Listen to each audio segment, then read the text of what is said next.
Hi everyone. We are on chapter 7 of our Magic Treehouse book. Chapter 7 is called Go, Go, Go.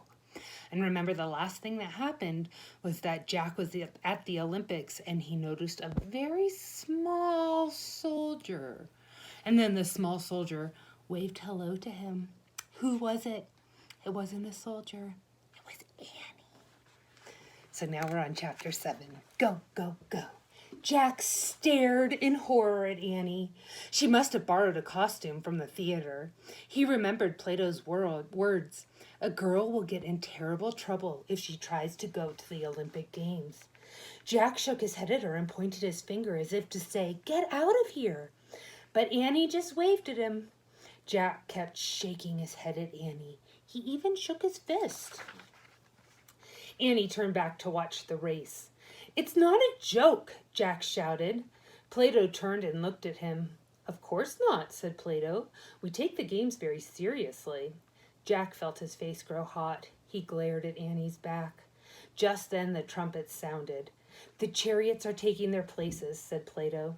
Jack saw the dozens of chariots lined up on the racetrack. Each chariot was pulled by 4 horses. Jack looked back at Annie. She was looking up at him, pointing at the chariots. The trumpets sounded again, and the horses took off. The crowd went wild. They were cheering and screaming and stamping their feet. Clouds of dust rose up as the chariots raced around the track. Annie turned back to watch the race. She began jumping up and down. "Go, go, go!" she shouted. A few people began staring at the strange small soldier with the high-pitched voice. Jack couldn't take it anymore. He had to get Annie away before it was too late. He shoved his notebook into his bag. "I have to go," he shouted to Plato. The philosopher looked surprised. Jack was afraid to tell him that Annie had broken the rules. "I had a great time, but I have to go home now," said Jack. "Thanks for everything." "Have a safe journey," said Plato. Jack waved and started down the steps. As he climbed down, he saw Annie pull off her helmet.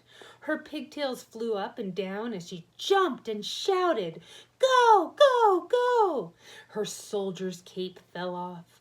Now lots of people were staring at her. Someone shouted for the guards. Annie was too busy cheering to notice anything. Jack moved as quickly as he could, but 2 big guards got to Annie first. Remember, girls aren't allowed to be at the Olympics.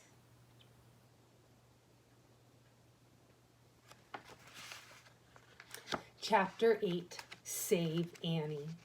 The guards tried to pull Annie away from the chariot race. Annie looked surprised. Then she looked angry. "Let go of me," she shouted. Jack rushed down the steps of the viewing stand.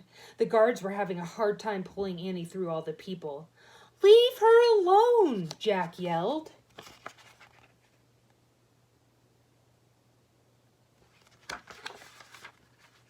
His voice was lost in the noise of the race. He pushed his way through the crowd.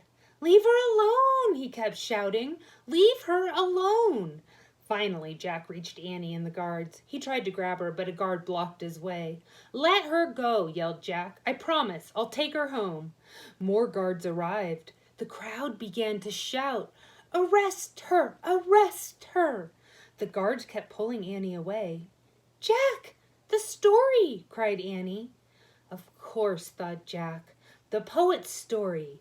This is definitely our darkest hour. He reached into his bag and pulled out the poet's scroll. He held the story up to the sky. "Save Annie!" he shouted. But Jack's voice was again lost in the roar of the race as the 4 horse chariots barreled through the dust. Jack looked around wildly for someone or something to help them. Then suddenly the crowd fell silent. All heads turned to watch as a huge white horse galloped out of the dust. The crowd murmured with excitement and wonder.